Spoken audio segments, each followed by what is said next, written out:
Celtics Beat is brought to you by Prize Picks and the Game Time app. Oh, God. We're here. We have arrived. It is finally time after a busy, it was a fun offseason of just sort of basking in Banner 18 and celebrating the Celtics. And look, nobody celebrates the Celtics like the Boston Celtics celebrate the Celtics. I mean, a press release went out the other day about like all these high moments of plans throughout the year to look back on the championship and 18 keystone moments or whatever. I don't remember, so I apologize. If there's anybody, I know there is, listening in the Celtics front office that are like, he's just dismissing. No. I want you to be happy. I want you to be happy. I am happy. Everyone is still thinking fondly back to the duck boat parade through the streets of Boston. I've got confetti on the wall behind me, and my kids are rocking their Brown and Tatum jerseys. Everyone's excited about starting five, all the specials on social media and different short whatever. Like, it's all about Boston right now, and I love it. I love it, especially considering the Red Sox blow and the Bruins are unpredictable and the Patriots just aren't there yet. This is the team. This is the group that we are excited to have, that is obviously just chasing banners year after year, at least if new ownership, whenever that comes into place, decides to keep foot in the tab. This team is poised to hopefully keep winning championships. But the reason I say it is time is because we're done. Joe Mazzulla, you out there listening? This is for you, man. We're done looking back. Last year doesn't matter anymore. It's all about the surge to Banner 19 and looking ahead. There's no more preseason games. You should be embarrassed, by the way. 4-1 preseason. How do you not sweep that? I'm kidding, obviously. 2 wins in Abu Dhabi, and then they largely take care of business here stateside. The 1 loss in the finale by a single point. The Patriots, they don't know what perfection is anymore. The Celtics, borderline perfect to open up, all things basketball to begin the year. But now it matters. As Dane Cook once said in previewing postseason baseball ads for Fox, like what was it? This is the real October, or this what time. What a reference you got going here, Kaufman. Thank you. We managed to go to Dane Cook here. Yeah, I was. You are reaching. Fan, right? The listeners are out there saying, "Cop, shut up, get to it already." The regular season starts Tuesday. Celtics, Knicks, couple of games before our next show. Regular season, real basketball that matters is upon us. This is the season preview edition of Celtics Beat. I am Adam Kaufman. You know that. Evan Valenti, he's always here as well. Our special guest, Brandon Anderson from the Action Network. I have known Brandon for couple years now. He's come on my radio show. We do a lot of betting content together. We certainly text a fair amount, but we have never had him here on Celtics Beat. But I'll tell you what, a guy that he does do a show with on Action Network, a friend of ours, Brendan Glasheen, who I've known since he was a young child. Glash calls games for the Maine Celtics, and he has been on with us before talking all things Celtics once or twice, whatever it was. And Brandon told Glash that he was coming on. Glash is like, these guys are going to kill you. They are going to just absolutely shred you. And Glash, shut up. We are not going to do that. And an aura of positivity. We got nothing to complain about as Celtics fans right now. This is all is right in the world, man. They just won a championship and now they're getting ready for another. So we're good. We're good, BA. I don't want you to come on this show and think any just misguided rankings of Celtics players would have us all in our feelings or anything like that. Why do you hate the Celtics? Let's just start with this. Why do you hate the Celtics? I mean, really, I feel like you should be welcoming. Boston fans should welcome me, a Minnesota sports fan, with welcome arms. Minnesota sports. I grew up in North Dakota, so I was born into Minnesota sportsdom. Minnesota sports are the feeder for Boston sports. We are pretty much directly responsible for all of the glory that is Boston sports. Kevin Garnett, Minnesota. Yep. David Ortiz, Minnesota. Yep. Randy Moss, Minnesota. Yep. It's all from Minnesota. They're basically our banner 18. We don't have any other banners. We're banner 0. I just take like an NFC championship banner. I take a division banner. All I get is Patriots and Celtics banners. That's the closest I get to glory. That's where I come into the podcast from. Minnesota, Boston sports fan somehow. Like, now I grew up in North Dakota. It does bug me that Moss never won here, but that's a whole other thing. uh, I moved to Chicago area for college and have been here now ever since then. So I have this like weird Minnesota Chicago sports fandom crossover thing happening where I'm a Bulls fan from the 90s. I'm a Cubs fan and a Blackhawks fan here, but I of course hate the Sox, hate the Bears, of course, all the Minnesota teams, just sports in general, NBA in general. I'm excited to get the new season off and running. I'm excited to love on and hate on, depending on the player. Some Celtics players today, put some perspective on some of these guys, perhaps offer a bit of a different opinion. And yeah, it's a phenomenal team, incredible run through the postseason last year. I did a lot of set it and forget it picks on the Celtics going through last year. Just like, all right, don't you need to watch this series? Like, this is in 5 or less. They're just going to roll through. And, now y'all are back and better than ever this year. So I love the we're not defending champions, we're attacking champions. Love it. Give me all the Joe Mazzulla quotes. I cannot get enough of everything this guy has to say. I think he is criminally underrated as a head coach.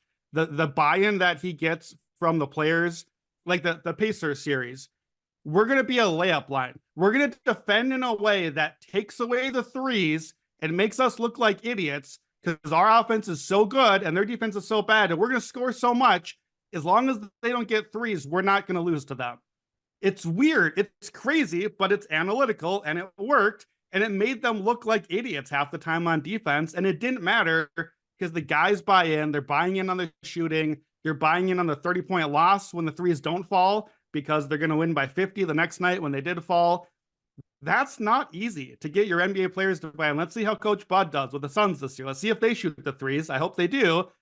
I think Mazzulla getting this team to be the identity that they are and be it night after night and show up, that's underrated. And like we love when we rate coaches like, oh, the after timeout play, like the stuff that we as fans get to actually see. This is an identity thing to me. We don't get to see that necessarily, but I love our guy Joe Mazzulla. So didn't think I was starting there, but I guess we're starting there today. Yeah, he's just endearing himself to us now. What he's trying to do is just butter us both up. It's working. That's true. He's trying to distract you from hating. Hating Jaylen Brown, his sheer existence in this world. Well, we'll get to that. That's not going to. And again, what I enjoyed is the fact that we can kind of expand a little bit and get a little more in depth. And I will admit to anybody listening to this show that Brandon is an equal opportunity hater. It is not a personal thing. And as I went back and listened to the episode that you and Matt did for the Action Well, Network. I'm sorry. Let me cut you off there for a quick second. For anyone that is wondering, like, all right, so why do you? Because normally we'll have like Celtics beat writers on, or some voices in the NBA national community, not people that obviously like your stuff. There's no disputing that, but people who like specialize in the betting community, which is obviously what you do. People like what? So why is BA here for the season preview show? And the reason for that, and what sort of sparked all of this, started on social media, has now really, as Ev said, we have time to explore this properly on a podcast. Is that Brandon and Matt Moore, who's also been on this show? He is also from Action Network. They put together their top 100 rankings across the NBA, and the Celtics were not, dismissed. Obviously, I mean, look at the talent they have on their team, but there were some curious decisions within that grouping, and that was what originated, this whole process. But Eb, sorry, go ahead. No, I mean, it's just I'm pointing out that like it's not something that we should all get super like upset about. First off, ranking 100 players in the NBA is super hard. I don't think anybody's that complains about these rankings has ever tried it, because it's not easy, it's not difficult, and just like go through anybody's top 100 and just be like, hey, I can't imagine putting this list together because there's so many good players in the league. So, but Brandon got me a little emotional. He got me good with this rankings because we were in a somewhat of a deadish sort of period of basketball discourse. You're just going through the preseason, and a lot of times you're like, oh man, didn't Jordan Walsh look great? That was awesome. But it's not really like, not core discussions that we're going to have throughout the year, but rotational player. You're going through the rankings, and obviously as a team that, that we cover here, the Celtics, like you're looking for where everybody ranks. And and I have my own, opinions on Jason Tatum and why I prefer him more towards the 5 than towards 10, and we can get into that later. But the Jaylen Brown number sticks out, and the difference between Matt Moore's ranking, your ranking, is noticeable. You had him in at 47, which I thought was eye-opening. And so what I don't like is the fact that people will jump on you and say, what is this? And because you don't get a lot of opportunity to explain yourself, right? You had 30 words, which is not a lot. You can't really form a big opinion on that in 30 words. Just I got to throw something on there. Here it is. But going back, listen to the podcast, listen to some of your explanations, and you and I kind of chatted a little bit back and forth. I just wanted to enlighten us before I personally have some things to rebut. I'd like you to explain defend this brain dead opinion is what he's saying. Why are you ranking 47? Because I think very highly of Jay. Now, I am biased. Kaufman and I were very biased. We've watched, if not every game, almost every single game the guys played. So we have a different perspective on who Jaylen Brown is. So I just wanted you to give our audience an opportunity to explain, why is Jaylen Brown ranked closer to 50 than he is to 30? Yeah, I mean, I think it's a fair question. It's a question that certainly on a Celtics podcast I should be asked. I think it's a question that on an NBA podcast I should be asked. It's definitely an outlier opinion. It's tough to rank 100 dudes. It's tough to figure out, okay, well, what are we ranking here? What is the thing that we're trying to accomplish here? For me, the main thing that I wanted to ask myself, and I hear where this is going to go once I say the sentence. If I'm starting a new NBA season right now for 1 year and I want to win a championship, what are the order of the guys that I want to take for my team? Now, look, Jaylen Brown is the Finals MVP. Shouldn't that make him number 1 then? That should be right at the top of the list. I hear that. I'm just saying, as I think about the process, I'm thinking about the player, but I'm trying to think as best I can about the player outside of the context that they're in, the player in 29 other contexts. Where would they fit on another team? What would they look like as the star of the team? What would they look like as the second or third banana on a team? What would they look like if they needed to do more? Or what if they had to ramp down to a smaller role? That's hard because that's now theoretical for most players, right? Like Jrue Holiday, we've got different versions of Jrue Holiday. We've actually seen this is the very ramped down version of Jrue Holiday in Boston, but we've seen less of that. We've seen a different version. We have different contexts for him now to compare him to. I have Jrue Holiday, by the way, much like a few other Celtics, higher than pretty much everyone else. I have Jrue Holiday 45th in my rankings. I think he's an incredible, phenomenal player, a winner at every level, a guy that makes a difference, a guy that could be doing more, would be doing more, probably on all 29 other teams. Doesn't have to do that in Boston. Just gets to do the Jrue Holiday stuff and becomes insanely valuable that way, defending, doing all the things that he does. I also have Derek White higher than consensus. I have White at 34, and I have Kristaps Porzingis at 30. So I say those things not to butter you up as Celtics fans. I say those things to say, I think that I am conceiving of who the Celtics are and why they're so good, not negatively, just differently than the national perspective. I think the Celtics are so good because they have 5 top 50 players. That's a compliment. That's not a diss to say that about it. I honestly don't think we've ever seen a team have 5 top 50 players like this. At Al Horford in my 80s also. I think Al Horford is incredible. I would have had him higher, except that, he's 75 years old and can only play 20 minutes now. But I love that guy too. So I think 6, per minute, I think 6 top 50 dudes by impact in the NBA. Turns out that's a pretty good way to win a championship. Jaylen Brown. If I look at the starting 5, if I look at Tatum, I look at the 3 guys that I ranked higher on than consensus, and Brown, here's where I'm at evaluating in the context he's in. Number 1, first thing is Jaylen Brown has won a lot of games. He's won a lot of regular season games. He's won a lot of postseason games. He's on a team that keeps on winning. And immediately in my head, that's good. I want teams to win games. That's the process.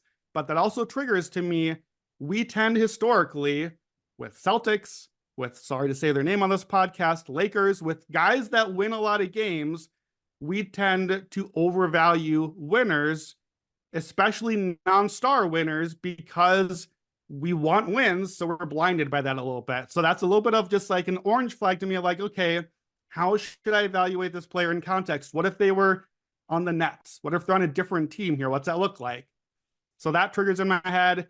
Points per game is another thing that triggers a little bit, as we tend to overvalue scoring as the most obvious important thing. What about the other things? So here's what about the other things. The Celtics are great offense and defense. Duh. They're great at everything. We understand that. I think by my evaluation, it's tough to evaluate defense. I think Jaylen Brown is the worst defender of the starting five on the Celtics. Now, that is a terrible sentence because it makes him sound like a bad defender. He's not. There's 5 good defenders on the team. There's just 4 really good defenders on the team, a couple elite defenders in Jrue Holiday and Derek White. I think Jaylen Brown is a good defender who is helped by playing with 4 other really good defenders on the team. Now, he guarded Luka in the finals. He was awesome at it. I give him credit for that. Certain matchups, he's going to be the right man for the job. I think he's a good defender. I just think there are other better guys on the team. And if he was suddenly the guy guarding the Luka of every other team every night, I think it would look a little different. So that's something I'm taking into context. Offensively, now here's where it gets tricky. Jaylen Brown has to have a bigger role on this team. He has to have a bigger creative role than like a Jrue Holiday, like we mentioned, than a Derek White. But by the numbers, by the efficiency type stuff, I think Jaylen Brown probably is the least efficient of the 5 starters on the Celtics offensively. Now, that's not totally fair. Some of the turnovers, some of the shots he's missing, especially at the end of a shot clock, Drew's not asked to do those things. I get that. Like, I understand that's part of the context to consider as well. But to me, I look at the team, I see a great team. I see Jaylen Brown as a complementary part of a great team. And so I rank him accordingly. If I look at my rankings, where I have the 47 ranking for Jaylen Brown, let me give you some of the other names similar to that range. And I did my rankings by tiers. So I kind of group guys together that I think have a similar sort of role. So that didn't show up in our overall ranking. This is my tier, guys that just help you win. Just to be clear, guys that just help you win is the tier I have put Jaylen Brown into. These are the guys that I love historically. These are the guys that I want on my team. First guy on the list, number 45, Jrue Holiday. Love Jrue Holiday, have always been a Jrue Holiday guy, champion on multiple teams. Gold medalist now multiple times, Hall of Fame player in my mind. 46, Draymond Green. Love him or hate him, player that has defined a generation defensively. He's so important. He's part of what basketball is for the Warriors. He's a Hall of Famer instantly in my mind. Number 47, Jaylen Brown. Like, look what I just said about those 2 players. And then Jaylen is the next one on the list. Mikal Bridges after that. A guy that I think is a pretty interesting sort of comp to Jaylen Brown. If we swap them in and out, we can come back to that. Bam Adebayo, I have in this group. Another guy that I got crushed for how low I am. It's really good to be a top 50 player. I really like these guys. I would love to have these players on my team. I think that helped my team win a lot. There's just a lot of good players. I think a lot of people have like 35 top 20 players in their list at the end of the day. And I think that's a lot of what happens here as well. Maybe 47 is a little low. Jaylen Brown's a guy, it's easy to search my Twitter. You can find as a bettor, I've bet the turnovers over lots and lots of times in the playoffs, like the left-hand thing. Like, you can see the slander. I think Jaylen Brown had a great year last year. If I'm being totally honest, he earned his way up to 47 in my rankings. This probably wouldn't have been, he probably would have been lower in previous years. I think he had a very good season and a great postseason. That's just where I'm at on the opinion of him. That's Jaylen. That's my take. I've talked a lot. I will let you guys respond to that and respond to some of your questions. Quick break from today's show to tell you today's show is brought to you by Prize Picks. Prize Picks is the official daily fantasy sponsor of CLNS Media, and with Prize Picks, you can now up to 100 times your money with as little as 4 correct picks in Prize Picks, folks. Is the only real money daily fantasy platform with an injury insurance policy, so your lineups stay in play even if one of your players gets injured. If a player leaves, the first half doesn't return, Prize Picks keeps your lineup live. And with the NFL, obviously, anybody can get hurt at any time. NBA is coming up. again, as Celtics fans, we're all sitting here holding our breath. Hopefully, the the health of the Celtics remains intact throughout the entire season. Sign up today and get $50 instantly when you play $5. You don't even need a win to receive that $50 bonus. You just have to make a play. That's it. And Prize Picks also offers weekly promotions that can lead to big payouts like Taco Tuesday. Each Tuesday, Prize Picks discounts select player projections up to 25% to provide even more value for your lineups. Make sure you download the Prize Picks app today. Use that code CLNS to get $50 instantly after you play your first $5 lineup. And folks, again, if you don't win, you still get the money. There aren't many opportunities like that. Again, that's CLNS. Get $50 instantly after you play your first $5 lineup. That's Prize Picks. Run your game. If we gave him more than 30 words there, so what do you think? Well, I mean, so look, part of what I think is interesting about this is like we don't have context for Jaylen outside of this system, Right. which makes ranking him somewhat difficult, and I do agree with that. And so I thought about this last night as I was coming up with different ways to kind of engage you and try and figure out how we can go back and forth here. Yeah, and it's really interesting to me. There's one guy this particular season, and it's unfortunate because he's a little bit older. That has a similar background to Jaylen and is moving to a new system, and that's Klay Thompson, right? Now, Klay Thompson and Jaylen are completely different types of players, in my opinion, right? Klay is one of the best in their careers. Yeah, Klay is one of the best 3-point shooters of all time. Full period. Stop. Okay.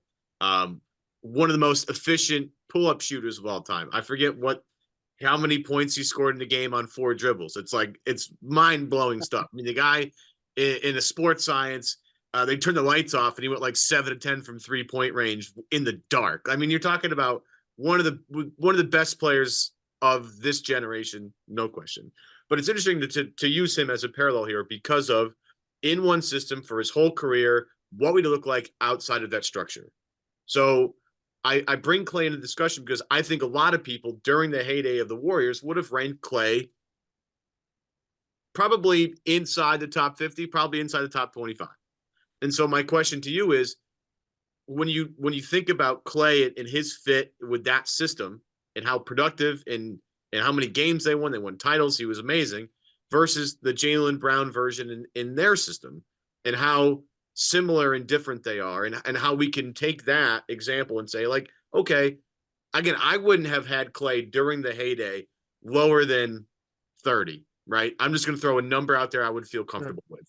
I would not have put him below 30 because I value the spacing that he brings to the team, the defensive stuff that he did when he was, when he was healthier, the off the dribble stuff. I mean, he was dynamic, no question. So I just want to use that to kind of frame, like, are we dinging Jaylen Brown in this scenario because he's only stayed in that system where like someone else with a similar background probably ranked a lot higher than Jaylen does now? Yeah, I think it's a really interesting comparison. I had not thought of this comp before. And I think, I don't know, I think from how you're framing this, that you don't necessarily know my background on Klay Thompson or stance on him from his prime. I do not. So what's interesting here is that 5 years ago, had I done an Elite 100 list and ranked players, I would have been asked to be on the Warriors podcast to defend my low Klay Thompson ranking. Like, that's legitimately is a really strong comp for that. Like, look, I love Klay Thompson. I've got like Warriors basketball over my shoulder here. I'm a Steph Curry shooty hoop guy, like Steph and Draymond forever, Andre Iguodala, Kevin Durant, like the 73-9 season. I watch like nearly every minute of every game. I'm like canceling plans. I can't miss these games. I've never seen anything like this. I love this team. I love Klay Thompson, just watching him shoot. I've gone to like 10 Warriors games. You get there like 2 hours early to just watch the threes rain, watch the shooting practice. Really fun player. There's a lot of really fun players that I love that I can still try to rank accordingly. I did not do this sort of list then, so I don't know what my number would be. You guessed yours. I would guess actually that I think Klay to Jaylen, I think, is a really, really good comp. I think I would have Klay ranked about similarly to how I have Jaylen Brown, where I think I would have had him like top 50-ish. And I think there are times, especially later in the career, I think I would have had him not even top 50. Like I kind of insinuated about Jaylen Brown, where to me, put it this way, I'm still high on the Warriors this year. I think that the Warriors are still the Warriors. They're not the fun version. We know the Splash Brothers. Steph and Draymond are the Warriors. Klay was the third guy. And I think totally honestly, and I mean this, and I'm on the record saying this, I think Klay was not even the third guy a lot of the time. I thought Andre Iguodala was more central and more important to who they were and what they did both ways on the team and more irreplaceable than Klay Thompson was. Obviously, Kevin Durant, during the years he was there. Cheat code doesn't really count, but obviously more important there. When Kevin Durant was on the team and Iggy was on the team, I think Klay Thompson was the fifth guy. I think Klay Thompson was the Jaylen Brown of that team. I think Jaylen Brown's a better player, honestly, than what Klay Thompson was on that team. I would rank Jaylen higher now than would have Klay on that spot. So, yeah, I think actually that's a really interesting comp. Like I think back to like guys that we put in the Hall of Fame now. Michael Cooper just went in the Hall of Fame this week. Again, another Laker. We put guys who win a bunch of championships in the Hall of Fame. We revere them because the whole point is winning championships. The whole point is banner 18 and banner 19. Like that's what we're doing here. We can celebrate them. I honestly don't even like, if I did my Hall of Fame, I don't think I'd put those guys in theory, but maybe I would. When you're a Hall of Fame, shouldn't the champions be in? Shouldn't the guys that are part of these like stop ranking and put the guys in that are actually doing the stuff? And like Jaylen Brown is a finals and conference finals MVP and champion and probably future multi-time champion. And in my Hall of Fame, my ranking or not, he should be in. Like that stuff matters. You got the trophies. That's why we play the games. So I think Klay is really interesting. I think that's a really interesting comp that you came up with. I have a comp question for you that I'm going to spin back to you. So I mentioned Mikal Bridges. I have him exactly right after Jaylen Brown. Here's what I'd like to know to you guys. Mikal Bridges and Jaylen Brown, think back to last season. Mikal obviously in Brooklyn, not a guy we watched a lot of, right? Because who cares about the Nets? They're terrible. They're forgettable. He's the star on the team. They're not good. If you swapped Jaylen Brown and Mikal Bridges, I'd like to know genuinely, I don't know the answer to this. We don't know. We have to guess. Do you think the Celtics would be noticeably better or worse? And do you think the Nets would be noticeably better or worse? In the context from last season, swap Jaylen for Mikal. What do you guys think? Kaufman, you haven't talked in a while. Do you want to take this first, or do you want me to go here? Oh, go ahead. Well, you're talking to a guy that values Mikal Bridges very highly. I loved him at Villanova. So, like, I'm like the guys that you see. The problem here is you named a bunch of guys in that range that I would have had ranked higher than you. Like, I love Bam Adebayo. I'm a huge fan. I love Mikal Bridges. Draymond, now that he's a little older, I have a little. Sure. I don't view him as highly anymore. But like those three guys right there are guys that affect winning in different ways. But to your question of, if you had swapped him, would there be any noticeable difference? I think Jaylen is a better one-on-one scorer in terms of, getting to his spot. The one thing with Jaylen this past year, and this is a 2-year thing, getting to his spot, putting guys in the torture chamber and going to work and scoring efficiently has been such a huge revelation in his game. Yep. The 3-point shooting has obviously come a long way.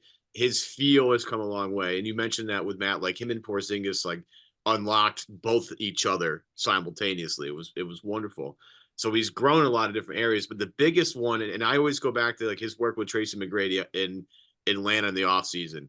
T-Mac has taught him how to live in that mid-range game. Like if you go back and look in 2023, 22-23, Jaylen was 58% from 2-point range, which was better than Kyrie, Dame, Mitchell, Jimmy Butler, Jason Tatum, Devin Booker, Kawhi Leonard, Julius Randle, and he did it on the 9th most attempts in the league. So he's become this unreal mid-range player who is stronger, has better moves than he had in the past. And that's where Mikal is a better defender, full stop. He's one of the best wing defenders in the league. I think he's a better 3-point shooter, although Jaylen has gotten much better at that. If you had him, hey, we'll do a 3-point contest, who's your money on? I'd probably take Mikal Bridges. And there are other aspects to Bridges' game, like the fact that he can guard up and down a little bit better, that I think make him very interesting. But there are certain things that Jaylen has where I think if you were like, hey, Jaylen, here's the ball, go get us as many as you can. I think he would score in different ways, and I think he could have more points. The thing with Jaylen has been this past year, his scoring was down because everybody else there's too many mouths to feed. Yeah. And so I think if you gave him the opportunity of someone like a Trae Young, right, where Trae's the main focal hub of an offense, they'd look a lot different. Now, the assist numbers wouldn't be nearly where Trae's are. Trae is an unbelievable passer. But the scoring, I think the output would be somewhat similar. They wouldn't come off from 3-point range. He would feast in the mid-range a little bit more, but I think he'd still score 28, 29, 30 a game if he needed to. I'm thinking about the bigger picture of this whole thing and this whole discussion where, like I think the Klay comp was a great one. It was a good discussion. I think the Mikal Bridges question is a relevant one. But if we're sitting here and sort of, gnawing at the bone of whether a dude being ranked just barely inside the top 50 is proper or disrespectful or what have you, you need to think about the overall scope of the league. Now, the league, as everyone out there knows who's listening to this show, if you're talking about a guy that is ranked, what'd you have, 49th, 47th, whatever the number 47.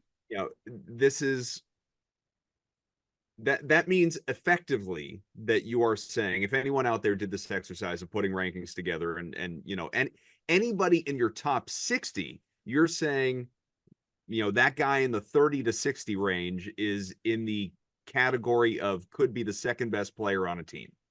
Because obviously if you're 1 through 30, you're a number one. And then if you're 31 through 60, you are in the conversation to be a number 2. You're just not quite at the 1 range.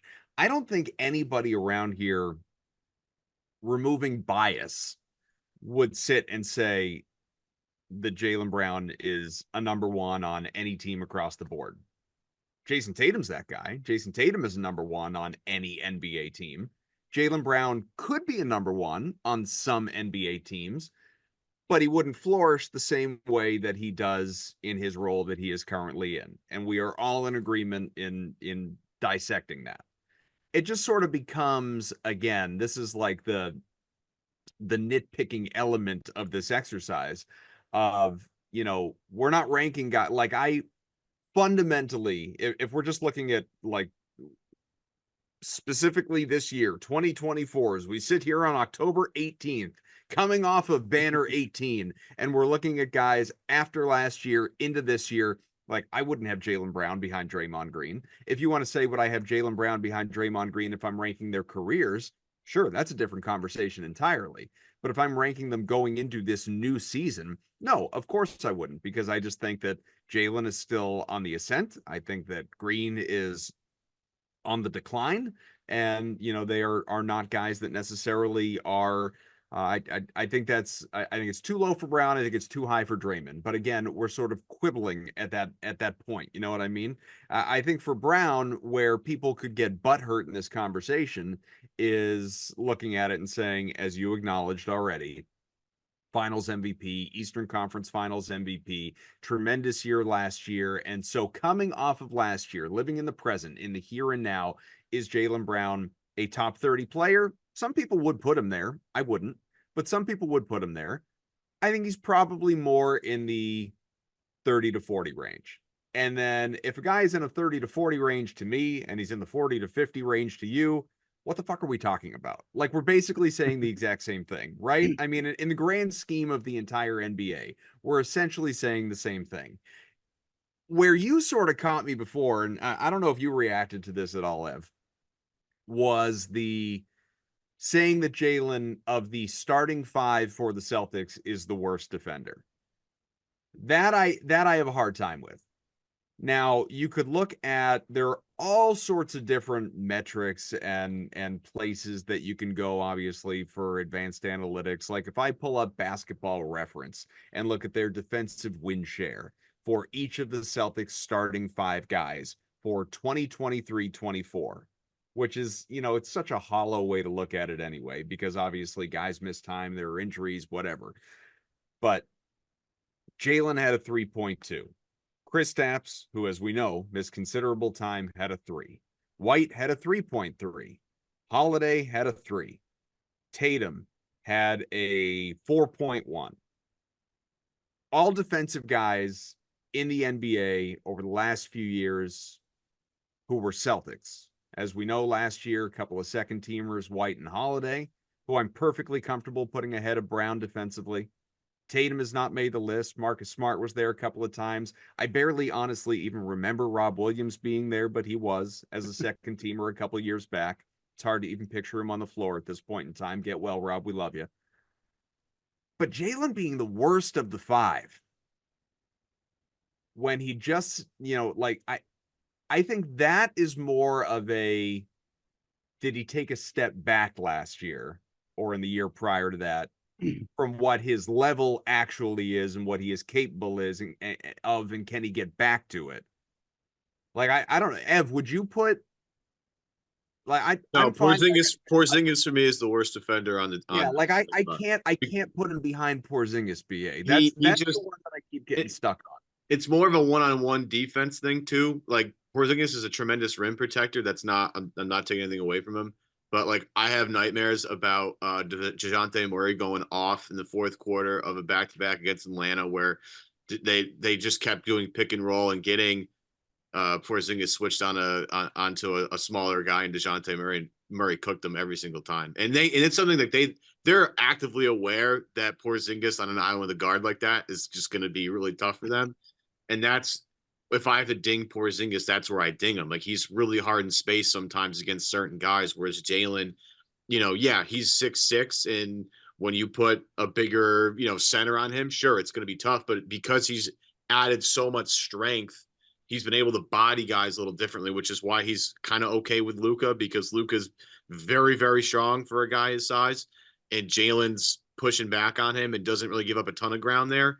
But like, again, what are we really talking about here? We're talking about either the worst or the second worst defensive guy on a team that's like, I don't know, at the worst, the second best defensive team in the league behind the Minnesota Timberwolves. Like, what are we really getting at here? It's like, it's such a luxury. And this is where we get back to this conversation of, this team is such a luxury. It's unbelievable how they put this thing together. They have 5 guys, they're 5 out, and they can all defend and they all can guard their yard. Like, this is, you pray for times like this, right? This is just, but we have to have this conversation because we're ranking where these guys are. So like, I would put Porzingis 5th personally.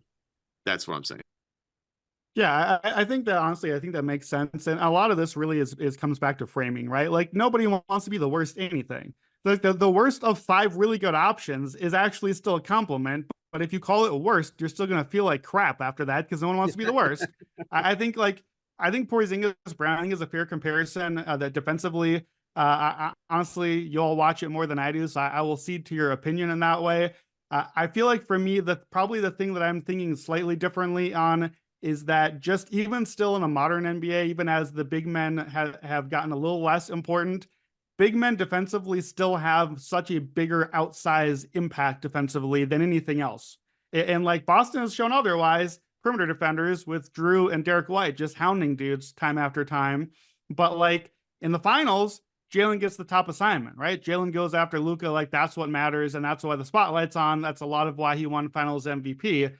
I think, to me, Porzingis, and maybe it comes with semantics here, I think maybe Porzingis is not the better defender, quote unquote, but I think he is the more impactful defender in a team sense. Like, I think what he does, because he's a big man, because of what the scheme is more important to the team than what Jaylen does. As if we call them tied for the 4th defender on the team from that perspective, I think night to night, 30 matchups in the league, what the big man rim protector does is more impactful, including, honestly, up to what you're saying, like, it's more impactful negatively when it doesn't go well. Like, we noticed that more with the big man, and like, unless you are Wembanyama or, a couple other dudes, Rudy Gobert, 4-time defensive player of the year, gets put on an island and gets cooked in the playoffs sometimes, because it turns out that's real hard to defend against in the NBA, and just what every big man can't do that. So like, yeah, I have to include that in my analysis of Porzingis, but I have to consider the context too, that like, all right,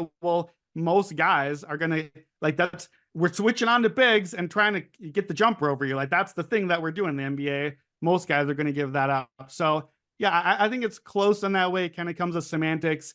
I do think,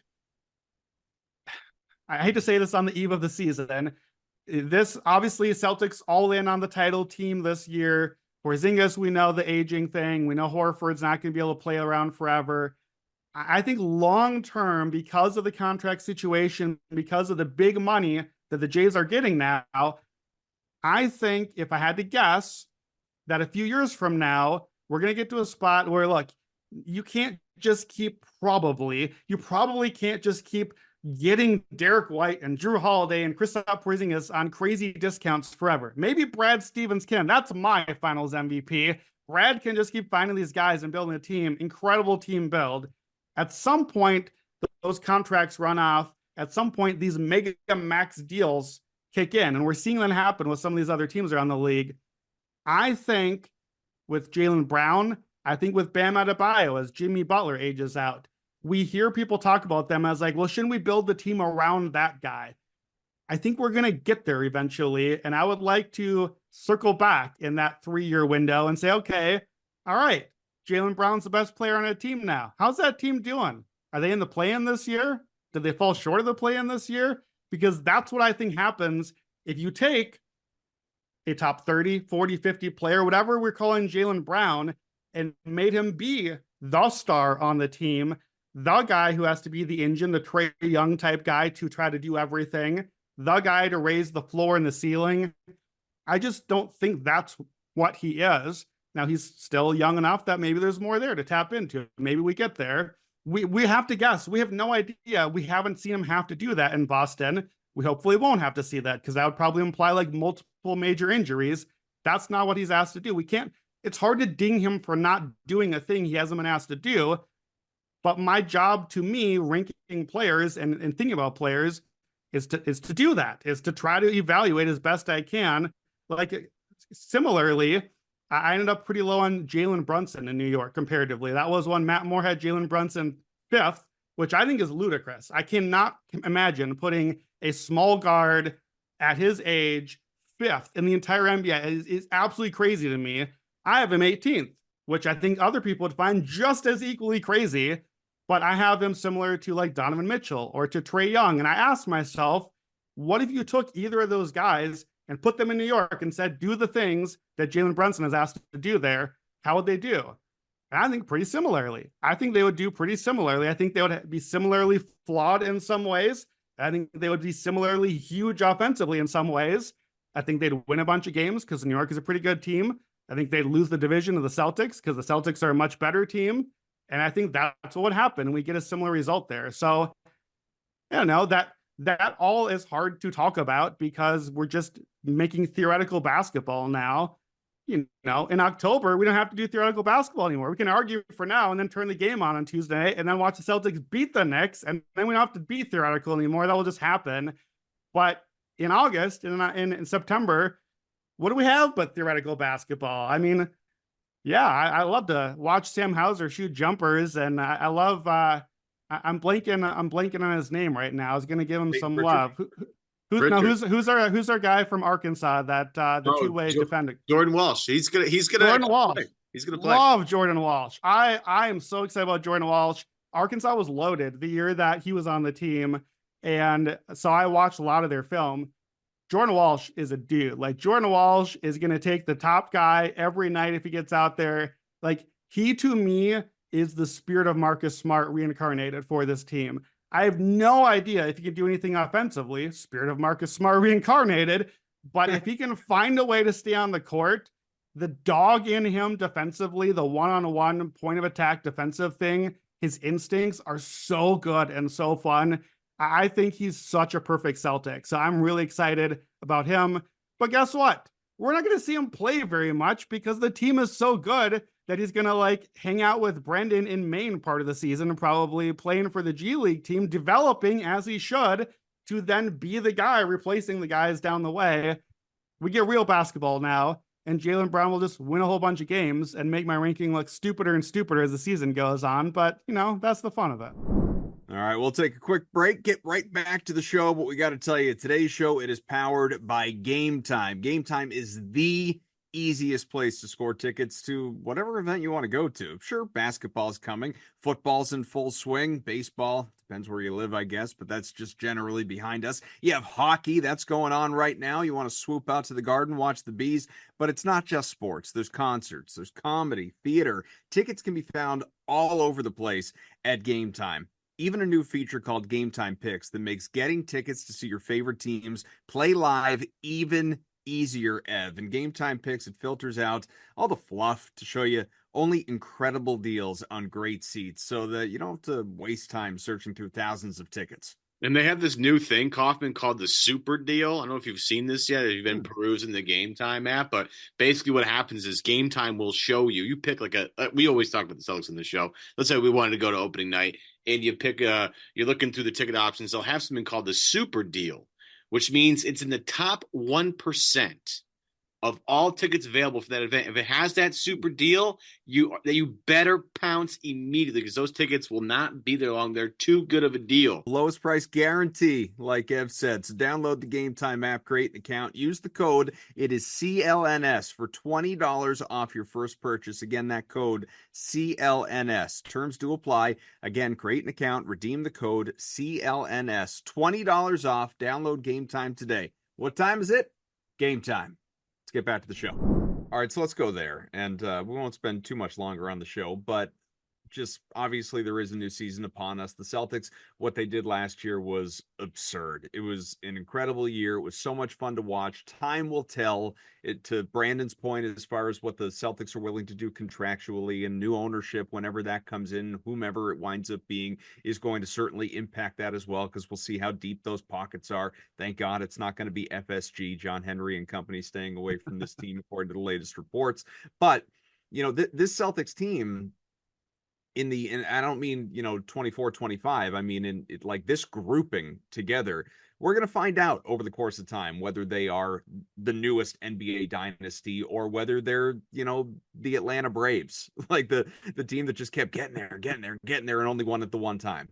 Who knows? We're going to find out. But we all believe, off of what we saw last year, and certainly the odds makers would agree, like this team is favored for a reason. They dominated. I'm not even sure domination is doing it justice. The NBA last year it was like a 14-game lead on the rest of the league in the regular season. Nothing was ever really a challenge in the grand scheme of things in the playoffs. They just went out and wire to wire did the thing. They run back the whole thing. Everybody's back of consequence, and you add on top of that, we'll see if Baylor Shireman is a player or how much opportunity he gets as a rookie. But this team going in, yes, there's the injury to Kristaps Porzingis to start the year and debates as to the timeline. And I've been saying this for months. I'm not going to be surprised if we don't see him until 2025, even though he'd like to be back probably around Thanksgiving. Who knows? That'll bear itself out. And like everyone has acknowledged, Horford's going to miss a considerable chunk of the year just between load management and minutes restrictions and all of that stuff. And that's even an injury notwithstanding, and hopefully everybody can stay healthy. The question ultimately here is, I don't need to sit and ask either of you guys, so how good could the Celtics be? We've seen it. We just saw the movie. We know how good the Celtics can be. The question is who is capable of knocking them off, specifically in the East. Who prevents them from getting to the NBA Finals again, if in fact come April and beyond they are healthy? The Knicks went out and they have remodeled their situation. Randall out, Cat in. They made some changes around that, and it'll be a fun opening night. Can't wait to see it. The Bucks, it's year 2, first full year under Doc, and now, like, can Giannis and Dame actually work? I am the poster child of having doubts for that. I don't take them seriously. I am on an island, as Brandon might say in all of his action content. Action Island. I am on Giannis Island, to where this is one of the only times in life I don't believe in him or that team. Philly, Paul George, latest wrinkle. Who knows how much of the year he's going to miss with this injury? So who in the Eastern Conference, before we even tackle the West, who in the Eastern Conference, BA, gets in the way, is a problem, prevents the Celtics from being there, at least in the conversation for Banner 19 come June? I think there's only one team that is even really a consideration to me. And this is why I think the Celtics are just going to be playing in the finals in June, and why I would focus more on the Western matchups. To me, I don't know if they'll get there, but the team that could get there if things work right is the Milwaukee Bucks. And it's a couple of reasons. Number one, they didn't have a lot they could do this offseason. They didn't make the big splash moves.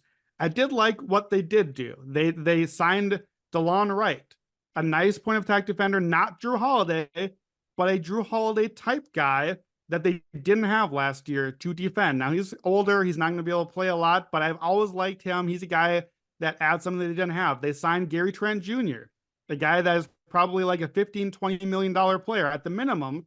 Now, I don't think he should be a $15-20 million player, but they got him. They got his shooting in the lineup. They haven't had that. They needed the shooter. They got the shooter. They signed Taurean Prince, a guy that I've never been super high on, but that I think is a really good for when Chris Middleton misses his 30 games this year, Chris Middleton light sort of replacement. I think those guys are much better role players than what the team had last year, which raise the floor, which keep them in things. And I think those are guys that are going to be more playoff difference makers, where last year they're just running on fumes when you get to like guy 5, 6, 7, 8 on the roster. So that's part of it. But let's be real. Like, that's not why they would contend or beat the Celtics or win a championship. It's got to be the two top guys. Giannis, we know. Giannis, I think, has gotten a little bit almost weirdly forgotten, slept on a little bit just because he keeps getting hurt at the wrong time in the playoffs. And it's been a couple years now since they did the thing. To be fair, he's really never done the thing the one time. So we need to see it more. We need to see him be healthy and do the thing. He's getting a little too close to Joel Embiid status. I need actual Giannis on the court doing the thing when it matters. To me, if the Bucks can hang, it is a bet on Damian Lillard.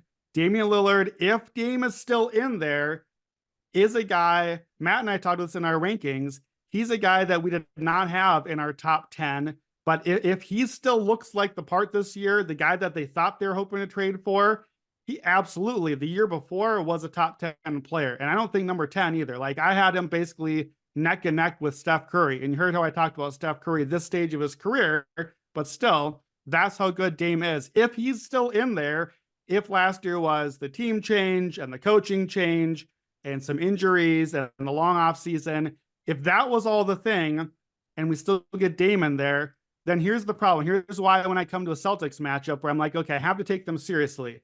Giannis is the best player on the court. I don't know that we can argue about that. I think Dame, as good as he is, can be the second best player on the court, depending on the night, depending on how the matchup plays out. I understand. I'm getting faces. Jason Tatum, Dame Lillard. I think it's close. We're back to that like 5 to 10 range. Who do you like a little better? Depends on the night. Now, I will say, Dame in the matchup is going to get hounded by Derek White and Drew Holiday. So now I don't like Dame in the matchup as much anymore. Like, that has to be part of the analysis when we get there. But if I get Giannis, the best player on the court, the best player in a series, I always had to take that seriously. That's why even as I saw the Celtics storming toward the title last year, my brain broke a little bit because I was like, okay, we've never seen a team with 5 top 50 dudes. I don't know what to do with that. But we also don't often see title teams with their best player being number 5 or 7 or 10 or whatever range you want to do for Tatum. We usually see a title team where it's top 3, where it's a number that, like, even y'all, I don't think would put Jason Tatum in the rankings of things. It's a Giannis, it's a Jokic, it's a Steph in his prime, it's a LeBron. Like, that's who leads title teams, because you want to have the best player on the court at the end of the day in your series. And I think that's the thing where we didn't really see Boston have to do that until the finals. And Luka was supposed to be the best player, and Luka wasn't the best player, wasn't good enough in the finals. He was good. He did his thing. Celtics were better, and great teams can beat the best player. But to me, that's why when I look at the team, the added depth and roster building, Giannis, but it's got to be Dame. It has to be Dame, at least making you think twice before you make the face about the Dame Tatum comparison. It has to be him. If not, then I think it's just a stroll through the East. I'm a little worried about y'all's big men, the depth. That will be fine. By the time they get to the playoffs, everyone will be rested. I agree. Porzingis probably not till the next calendar year. Keep Horford in bubble wrap. Get everyone there. I love my guy Xavier Tillman. He can play some minutes for a while. Incredible pickup at the deadline last year. Like, Cornette can play. They'll be fine. They'll figure some stuff out. They'll get to the postseason. as long as the big men are fine and the Celtics storm through the East, the Bucks to me are the one team that maybe could give some trouble. Yeah, I mean, I'm not like Hoffman. I'm not going to dismiss them because I watched Giannis against this team in 7 games and just give him tons of hell. But this is to me more about the way that championships have been won in basketball recently, and that goes like college and pros, where it's not just about like, if it was about the best player on the floor, then Caitlin Clark in Iowa would have beaten South Carolina. UConn would have lost to Zach Edey, and you can make that argument, I guess, because Zach Edey in college was unbelievable, but they would have lost Purdue, right? We're in a new era of basketball that I think where the sum of the parts can actually be a huge difference. Because I think basketball previously has been, who's the best player on the court? That team's probably going to win. Well, Boston's like, well, if we don't have number 1, we'll probably have 2, 3, 4, 5, and 6. Yeah. So good luck with that. That's how you get the most 50-point, 40-point, 30-point, 20-point leads in NBA history. Like they absolutely stomp people. And one of the things that, as we look at the season and like who can trip Boston up, it's got to be a team that's got a lot of depth. And Milwaukee did the best they possibly could, I think, considering their roster construction and the things that they could do. It doesn't help that their draft picks just haven't really panned out lately. That's not great, but they did move some things on the margins. Like the Gary Trent Jr. thing is like, oh my God, it's like the same with, how did the Celtics get Lonnie Walker for an Exhibit 10 contract? That's crazy. How is Gary Trent playing on the minimum for the Milwaukee Bucks? Like, it doesn't make any sense. I think they've done a better job to upgrade the personnel around Giannis. And to me, it's a bet mostly just like Giannis goes off for 40 every game, which I think he could easily do in a 7-game series, hit 40 points or 50 points 4 times, because that guy's amazing. But I think it's a team with depth. And the only team that has the depth that would scare me is New York. But the problem with New York's depth is it's extremely injury prone. You're looking at OG Anunoby, Mitchell Robinson. I'm not a huge Cat fan. I'm just not. Jalen Brunson, the mileage he's been putting on his body the past 2 years is not ideal. And I look at that as like, okay, Boston, it's basically health or bust. If other teams aren't healthy, then it's going to be even easier for them. I like Cleveland a bit, but I just think, again, some of the talent is going to be too much. Indiana, I just absolutely love that team. I know they can't defend a chair, but they, for my money and my opinion, gave Boston the hardest time they possibly could have throughout the playoffs, even though it was a sweep. That's a team that's really hard to play because their offense is so sophisticated. But at the end of the day, like, as we've talked about ad nauseum in the show, the Celtics team is primed to be the first repeat champion since the Warriors, and there aren't too many teams in their way. And I think you almost just have to look at the Western Conference and say, one of these teams out here, it's the best shot. And it's like an Oklahoma City thing. Maybe it's a Dallas thing. We'll see what they do. We'll see how Klay looks. Maybe it's a Minnesota thing if Ant takes a jump. Like, it's not going to be an East team. I don't think really any East team has a shot. And as we look at this season, and we can look at the landscape, I don't think there's a single team in the Eastern Conference that can hang with this team. And I'm very confident in saying that. All right, then let's, in the interest of time, because we've already been at it for an hour. It's been a long show. People have attention spans. I recognize that. I think we could spend a lot of time breaking down the West, but I'd rather sort of do that when the time comes. Let's kind of go out with predictions, and what does ultimately this season look like for the Celtics? What are I know what like our sort of general expectations are, but push comes to shove, when we can look back on this mid-October show come April and beyond, were we right or wrong? What are your expectations for the Celtics this year, both of you? And also, if you have them or you know what, I won't even frame it that way. What is your finals matchup and who wins? Let's do it that way. And Brandon, let's start with you. What is my finals matchup? I'm an NBA analyst. I should have an answer to that question, shouldn't I? I guess I'm about to have an answer to that question. All right. Well, I am at the Action Network, so I'm going to give you my one betting pick for the show here. Celtics to win the division is -140, -145. That to me is like, I would make that basically implies the Celtics are like 60% to win the division. I think that y'all are like 80%. Like I think the Knicks and the Sixers are significantly worse. I think Boston, even with the regular season big man thing, I think they coast through the division. I think even the low end Boston outcome is better than the likely high end outcomes for either of those teams. So I think Boston rolls through the regular season. I think honestly, it's on. I'm not even a team I probably will pay a ton of attention to in the regular season because like what am I going to learn about this team that I don't know already? I know they're going to shoot a lot of threes and they're going to defend hard and they're going to be better than all the teams. You didn't ask me like who do I think is going to beat them in the West. I thought you were, so I'm looking over here. There's not an answer. There's no other team that's as good as the Celtics. So does that mean that I'm going to pick the Celtics to win the championship? I think if I had to pick a team to hang with them from the West, I'll give you two names just to throw out somebody because we need to throw out somebody. I'll throw out the Nuggets. We just saw them win the championship the year before. Obviously, it's a tough matchup. Jokic is a tough matchup for everybody. The vibes are whatever the opposite of immaculate is. Like, it is not great coming out of Denver right now. I'm worried about Jamal Murray. I'm not that worried about the loss of KCP, but this is a very thin roster overall now. I think it could go badly in Denver, but I am the biggest Jokic guy that there is. He's awesome. He is number one with a bullet on my list as far as rankings go, tier of his own. If he's healthy, if Denver is healthy and ready to go, I have to take them seriously. I can't believe I'm saying this. I think if things come together right under Budenholzer, maybe the Suns are just so good offensively. I think the Celtics are an offensive team. Like, they've been the defensive team for so long. People kind of overlook that y'all were just bombing threes and running teams off the court offensively last year. It's not what we think of from an NBA fandom standpoint. As we think of generally the Celtics as this hardworking defensive team, which you still are, but under Mazzulla, that's why I think he's underrated. The offense has taken the leap to the next level. I think you have to beat the Celtics with offense. So that's why I think maybe the Suns could do that. I mean, now you get to the matchup and Booker and Durant are going to have their hands full with the guys over there. I don't think it's going to go that well.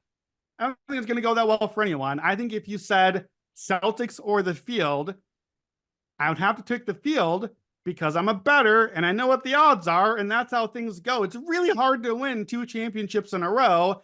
I don't know who beats the Celtics. I think somebody probably does in an upset as the worst team because basketball happened, because sports happened, because it's really hard to win, to go through 100 more games now with the target on the back that they're about to have. And look, they seem to be embracing the target. Like, I think there's a possibility of like a push for 65, 70 wins that they're just like, oh, Brandon Anderson says number 47. Oh, you're benching me off the Olympic team or cutting me entirely. Like, perhaps not in that order. Perhaps Brandon's not high on the list of things we're mad about. I think they might just come out and he's on the list. It's on the list for sure. Like it's at least 47th on the list, right? Let's be fair that way. I think that the Celtics are in this for the long haul very clearly, barring multiple major injuries, honestly, because the roster is that good that I think even just one, they'd still be in the mix that much. Finals prediction. I will put the Celtics in the finals. I don't know that I'm quite ready to believe in the Bucks. I'm going to need to see a lot of it. And frankly, need to see Giannis there in the playoffs healthy. So put the Celtics in the finals. I don't really know that I want to back the Nuggets right now to get there. I certainly don't super believe in the Suns getting there. I just try to find a matchup. So let me just be real boring and go chalk here. If I'm going to pick what I think is the most likely outcome, I think the Thunder are the best team in the West. Shai Gilgeous-Alexander is my MVP pick for the year. Jalen Williams is my most improved player pick for the year. I'm a huge Chet Holmgren guy. That would be a fun matchup. I think Boston would smoke OKC in the finals because you get all the experience versus the young team. Like, how many times have we seen that version of the finals where OKC comes back a few years later and like, oh yeah, we got swept. Remember that year when we were too young, we weren't ready yet. Like, I think we'd get there. I don't know if I see OKC getting there necessarily this year, but I think that would be the outcome. I think that's my pick. We'll go Celtics over Thunder in 5 in the finals. Ev?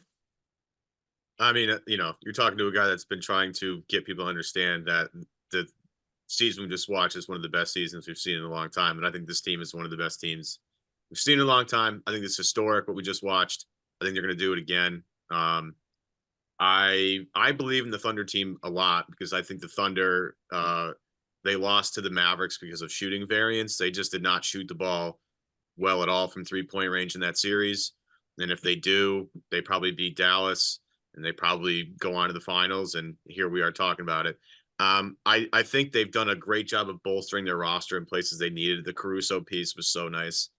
That's going to annoy the crap out of me because that's just a great pickup for them. The Hardenstein pickup, I've been saying to Knicks fans, that's going to be a huge loss. I know they got Cat, but Hardenstein, if you watched those games, he was excellent, not just as an offensive rebounder, but as a facilitator for a big guy. I thought he was awesome. I think Oklahoma City is loaded, and it'll be an experience if it takes him down or some huge injury to Shea, but he's been super durable. I love Shea. He's arguably the fastest north-south player in the league, him, Maxey, and De'Aaron Fox. He's hard to stop. And it's chalk, so maybe I'll just pick somebody else, but nobody's beating the Celtics if they're healthy, so it doesn't really matter to me. I'll be rarely quick with mine because I'm largely in agreement with what both of you have been saying. You know, there's an expression, put your money where your mouth is. I'm going to put my mouth where my money is. I have made only 2 futures bets in the NBA so far, largely because unlike Brandon here, who will make a zillion of them and profit long term, so that's not a criticism. I just don't have the patience for it. So I don't like to see those just sitting in my bet slip the whole time. But the 2 bets that I have made in terms of NBA futures: Celtics to win the championship, Thunder to win the West. Again, both chalky, I readily admit. It's just what I think is going to happen, and I may as well bet what I believe. I think the Celtics are poised to do it again, provided they stay healthy, but that's the ultimate if with every single team and every single sport of history of time. And the Thunder, I do, we were saying it all throughout last year, Ev. I mean, we were not at all surprised by what OKC was doing last year. We have been saying since this time last year, watch out for the Thunder. They're on the ascent. They're young. They're coming. The only thing that maybe did surprise us was quite how good they looked, how fast. I didn't see them. Chet being awesome right away was just wow. Shocking. So awesome. Yeah. So with what we saw last year, how am I going to take a step back from that now? I may as well keep the train moving. I do think that they are going to be the team that is going to represent the Western Conference. And like Brandon said, I don't think they're quite ready yet. At least depends on the matchup, right? If it's against Boston, I certainly don't think they're ready yet to win a title. If you have, I don't know, the Knicks on the other side, maybe it could happen. That's it just becomes an entirely different matchup to, handicap it at that point in time, if and when we get there. But yeah, this isn't homerism. If you listen to any NBA show right now leading into the brand new year, the vast majority, unless you just have people on there that are looking to be contrarian, are going to say to you, Celtics are going to either win the NBA championship or be in the NBA finals representing the East. And we're certainly here on a Celtics podcast, not going to say any differently when we are certainly feeling the same way. So that's where we're at. New season, folks. We'll have real games to break down and talk about when we do this show again in a week. We'll have 2 under our belts, but it all begins Tuesday night, national TV, Celtics and Knicks. I am so excited for this matchup. No disrespect to and not that the NBA would do this, but if it were like Celtics Pistons like that, all right, no, Celtics Knicks, bring it. Like this is what I want to see, because I do take the Knicks more seriously than I think a lot of people.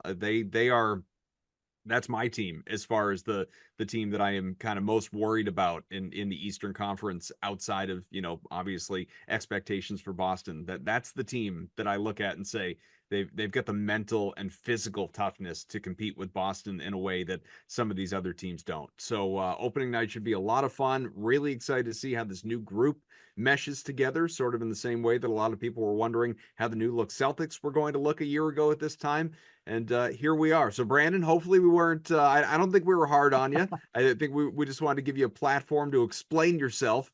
And that was fun for definitely for me, I'm sure for Ev as well. So thanks for hopping on with us. Let's do it again. Yeah, thank you guys for having me. I hope that I was at least a top 47 guest on your podcast. Happy to come on again and talk sometime. Without a doubt. I mean, we're gonna have to debate the 40 to 50 range where you fall, but yeah, no, obviously. Brandon Anderson, Action Network. Get him on Twitter, by the way, at Wheaton Brando. For Evan Valenti, I am Adam Kaufman. Basketball's coming, folks. The real stuff. Not this 4-1 preseason, but if Boston opens up the year 4-1, wins the first 80% of the games, love that. We'll talk to you again after the first week of action.